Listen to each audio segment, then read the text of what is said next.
ଆଜି ଜଣେ ମହିଳା ମରୁ ମରୁ ବଞ୍ଚି ଯାଇଛନ୍ତି। ତାଙ୍କୁ ଯମଦ୍ୱାରରୁ ଫେରାଇ ଆଣିଛନ୍ତି ସ୍ଥାନୀୟ କିଛି ମାଛ ଧରାଳି। ଆଜି ସକାଳେ ମୟୂରଭଞ୍ଜ ଜିଲ୍ଲା ଉଦଳା ଥାନା ଜିରିଡା ନଦୀପୋଲ ଉପରେ ଜଣେ ମହିଳା ବୁଲୁଥିଲେ। ତେବେ କିଛି ସମୟ ପରେ କେହି କିଛି ବୁଝିବା ପୂର୍ବରୁ ମହିଳା ଜଣକ ଅଚାନକ ପୁଲ ଉପରୁ 40 ଫୁଟ ତଳ ନଦୀକୁ ଡେଇଁ ପଡ଼ିଥିଲେ।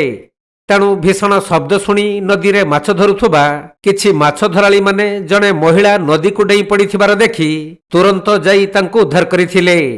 ଆଉ ଗୁରୁତର ଅବସ୍ଥାରେ ମହିଳାଙ୍କୁ ଉଦଳା ମେଡିକାଲରେ ଭର୍ତ୍ତି କରିଥିବା ବେଳେ ମହିଳା ଜଣକ ହେଉଛନ୍ତି ଉଦଳା ଥାନା ମେଣ୍ଢାଖାଇ ଗ୍ରାମର ରତନୀ ବେହେରା।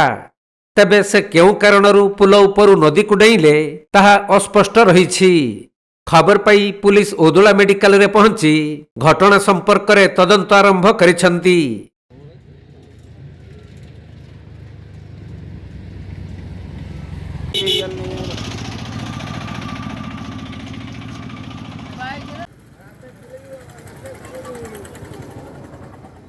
ମୟୂରଭଞ୍ଜ ଜିଲ୍ଲା ଉଦଳାରୁ ବସନ୍ତ ବେହେରାଙ୍କ ରିପୋର୍ଟ, କୋଣାର୍କ ଲାଇଭ୍।